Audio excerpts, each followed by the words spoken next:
उत्तराखंड की इस देवभूमि में सभी पत्रकार बंधुओं को मेरा सादर नमस्कार।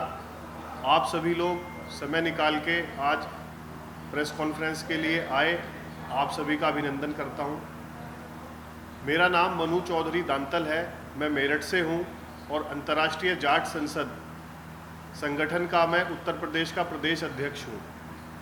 हमारा ये संगठन अंतर्राष्ट्रीय जाट संसद पूरे देश में और पूरे विश्व के करीब 150 देशों में अपनी शाखाएं फैला चुका है और विश्व के 150 देशों की लोगों को ये संगठन अपने साथ जोड़ चुका है। हम लोग समय समय पर जाट संसद लगाते हैं, जो दिल्ली से शुरू करके विज्ञान भवन दिल्ली में हम लोगों ने पहली जाट संसद लगाई और उसके बाद फिर बेंगलोर, जयपुर, पंचकुला और अभी पिछले साल 1 अक्टूबर 2023 में मेरठ में हम लोगों ने जाट संसद का आयोजन किया, जिसमें करीब 20 से 25 हज़ार की संख्या में पूरी दुनिया के जाट इकट्ठा होते हैं और अपने समाज को इकट्ठा करने के लिए अपने हक अधिकार की बात करते हैं। इसी संदर्भ में आज हम लोगों ने आपके शहर में उत्तराखंड देहरादून में आए हैं। हम लोगों ने एक कार्यक्रम चलाया हुआ है जो जाट संवाद यात्रा के नाम से पूरे देश में हम हर एक शहर में भ्रमण करके और वहाँ पर जो हमारे समाज के लोग रहते हैं उन सभी समाज के लोगों को इकट्ठा करके समाज की कुरीतियों को दूर करने के विषय में सभी से मिलके संवाद बैठकें कर रहे हैं। इसी विषय में कल आने वाली 19 तारीख को आपके देहरादून शहर में जाट भवन जो कारगी चौक पर है, दोपहर 3 बजे हमारी संवाद बैठक है। उसी विषय में हम आज आपके बीच आए हैं और हमारे संगठन अंतर्राष्ट्रीय जाट संसद के राष्ट्रीय अध्यक्ष राम अवतार पलसानिया जी, जो राजस्थान में जयपुर शहर से आते हैं, वो आप लोगों से रूबरू होने आए हैं। राष्ट्रीय अध्यक्ष राम अवतार पलसानिया जी, अपने विचार रखें।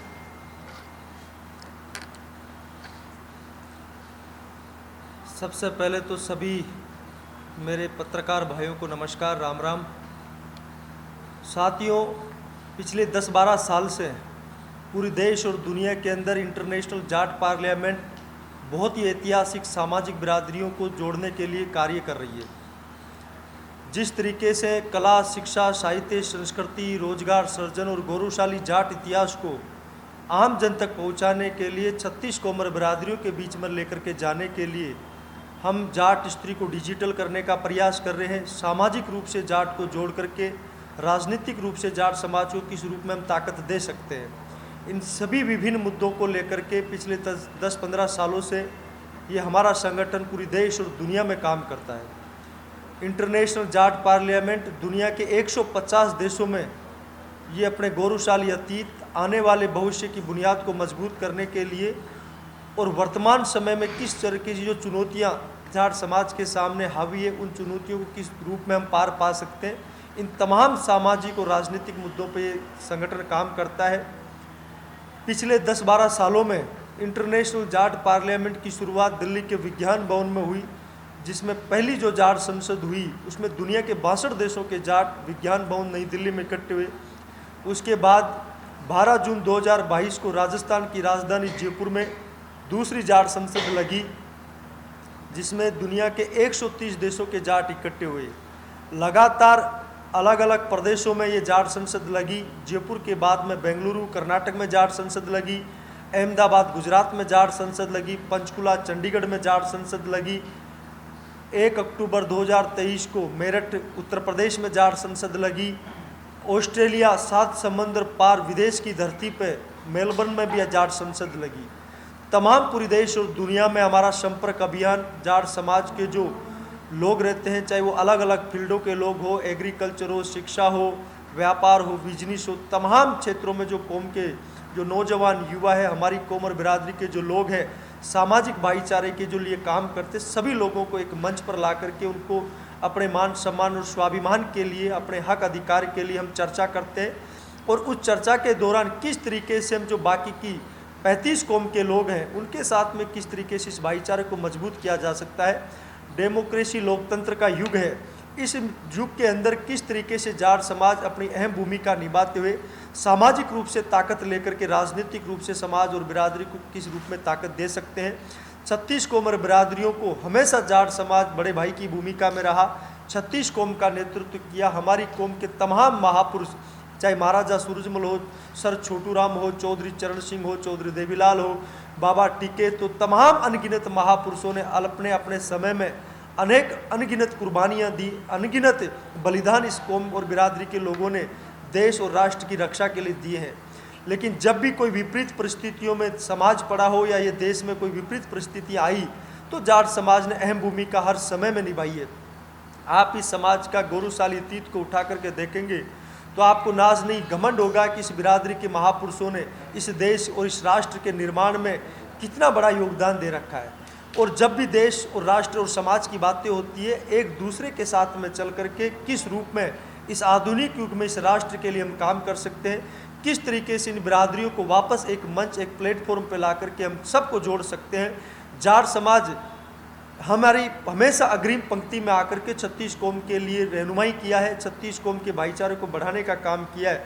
इंटरनेशनल जाट पार्लियामेंट हमेशा इस बात को महसूस करते आया है कि हम बेशक जाट समाज के नाम से ऑर्गेनाइजेशन चलाते हैं, लेकिन 36 कौम के लोगों को साथ में लेकर के सभी के भाईचारे की बात करते हैं, सभी को किस रूप में एक दूसरे के साथ में जोड़ा कर रह सकते हैं। पिछले तमाम 2 महीनों से इंटरनेशनल जाट पार्लियामेंट की जाट संवाद यात्रा पूरे भारतवर्ष में चल रही है। हमने ये यात्रा हरियाणा से शुरू करी, फिर वेस्टर्न यूपी में आए, अब आज ये यात्रा पिछले 5 दिनों से उत्तराखंड में चल रही है।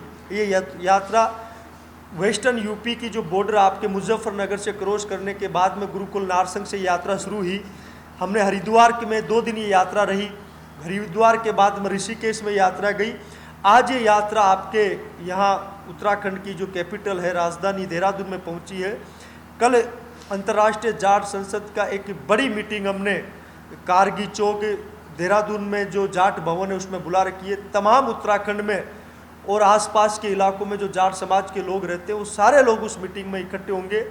इस मंच के माध्यम से मैं आप सबको भी आमंत्रित करता हूं कि सारे जितने भी पत्रकार, छायाकार भाई हैं, चाहे प्रिंट के या इलेक्ट्रॉनिक और डिजिटल मीडिया के सभी साथी हैं, वो सभी सादर आमंत्रित हैं कि कल कारगी चौक जाट भवन पे जो जाट समाज के पूरे 36 कौम बिरादरियों का नेतृत्व करने वाली ये बिरादरी है, कल अपने मान सम्मान और स्वाभिमान के लिए देहरादून में इकट्ठा होकर के अपने भविष्य को किस रूप में ठीक कर सकते हैं, आने वाली पीढ़ियों को किस रूप में मजबूत किया जा सकता है, 36 कौम के साथ में किस रूप में भाईचारा मजबूत किया जा सकता है, और उत्तराखंड की जाट सरदारी इस उत्तराखंड के विकास में, उत्तराखंड के भाईचारे को किस रूप में अपनी अहम भूमिका निभा सकती है। इन तमाम सामाजिक और राजनीतिक मुद्दों को लेकर के उत्तराखंड में जाट समाज की किस रूप में भागीदारी होनी चाहिए। जो काफ़ी लंबे समय से हम देखते आए हैं कि जो जाट समाज उत्तराखंड ने इस उत्तराखंड के विकास में योगदान दिया, लेकिन उत्तराखंड की सरकारों ने जाट समाज को वो भूमिका, वो दायित्व, वो जगह नहीं दे पाए। मैं तमाम मीडिया के माध्यम से, चाहे प्रदेश की सरकार हो चाहे केंद्र की सरकार हो, उनसे हमेशा हम निवेदन करते रहते हैं कि जिस प्रदेश और जिस देश में जो समाज, जो बिरादरियाँ अपने मान सम्मान के लिए काम करती हैं, उनका प्रतिनिधित्व सुनिश्चित होना चाहिए। और ये प्रतिनिधित्व उत्तराखंड में हम जाट समाज का कहीं दिखता नहीं है। इतनी बड़ी तादाद में हरिद्वार में, ऋषिकेश में, रुद्रपुर में और इस देहरादून में जाट समाज के लोग रहते हैं। ना तो उनका सामाजिक नेतृत्व इस यहाँ के उत्तराखंड के प्रशासन में और सरकार में है, और ना यहाँ राजनीतिक व्यवस्थाओं में जाट समाज को मिलता है। लंबे समय से उत्तराखंड में जाट आरक्षण का मुद्दा भी पेंडिंग है। हम इस सभाओं के माध्यम से, जाट संवाद यात्रा के माध्यम से जो भी तात्कालिक मुद्दे हैं, जो उत्तराखंड में जाट सरदारी, जो आने वाला भविष्य जाट समाज का है, जो सभी इस प्रदेश की रक्षा के लिए, इस प्रदेश के स्वाभिमान के लिए, इस प्रदेश के विकास के लिए, इस प्रदेश के भाईचारे के विकास के लिए जो जाट समाज हमेशा अहम भूमिका में रहा, तो इन सरकार की ड्यूटियाँ भी बनती है, उनके दायित्व भी बनती है कि उस सरकार को भी वो प्रतिनिधित्व दे।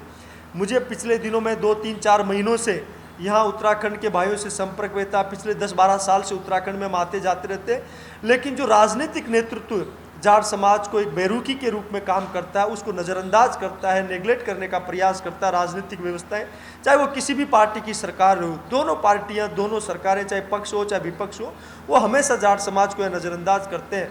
इस बार ये जो जाट संवाद यात्रा यहाँ हमने उत्तराखंड में चला रखी है, पूरे देश में, पूरे भारतवर्ष में चल रही है, वो किस रूप में जाट समाज को सामाजिक रूप से मजबूती देते हुए राजनीतिक रूप से कैसे हम जाट समाज इस उत्तराखंड में और पूरे देश में अपनी भूमिका निभा सकते हैं। इन तमाम मुद्दों को लेकर के पूरे जाट संसद के, पूरे भारतवर्ष के पदाधिकारी, चाहे हरियाणा हो, चाहे वेस्टर्न यूपी हो, चाहे उत्तर प्रदेश हो, तमाम उसके पदाधिकारी इस यात्रा में सम्मिलित हैं।